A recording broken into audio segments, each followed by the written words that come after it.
уже, конечно же, будет гораздо больше интриги, потому что Баяновскому обязательно нужно отыгрываться. Сучков, прекрасно понимая, что соперник будет бросаться в атаку, также не рассчитывает на свой 1 балл преимущества, потому что наивно, конечно, на это рассчитывать. Безусловно, соперник будет работать до самой последней секунды и, возможно, даже первым номером. Поэтому, конечно, обоих спортсменов буквально гонят вперед трибуны и сама ситуация, ее развитие. Поэтому, конечно же, нам 2 минуты еще наблюдать интереснейшую борьбу весовой категории до 74 килограммов. 1-1. Вот сравнивает счет Баяновский. И теперь преимущество уже на стороне Да, якутского тактическое спортсмена. преимущество сейчас действительно переходит к Баяновскому вместе с преимуществом, которое дает последний заработанный балл, да. То есть сейчас он в выигрышной позиции, и тактически у него есть более широкий диапазон действий, потому что он может и защищаться, может показывать активную борьбу, но не обязательно он должен брать сейчас балл. Ну, то есть, да, такая ситуация достаточно часто у нас возникает, да, в борьбе, когда достаточно равные борцы встречаются между собой.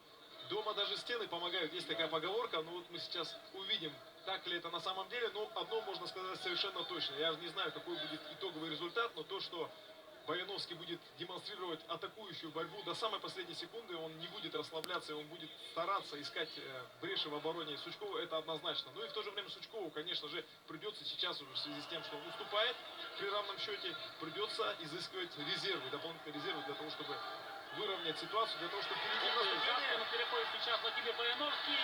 2 балла и сразу же попытка переворота не получается пока.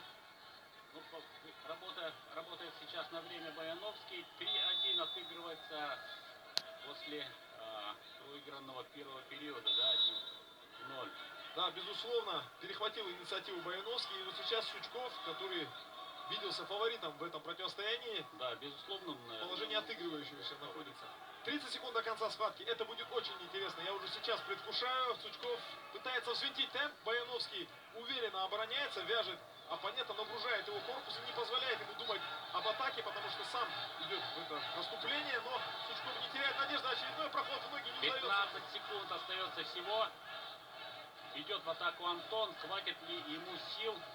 Владимир Баяновский пока очень уверенно защищается, очень хорошо контролирует соперника. Последняя повода. Вот она! Вот это да!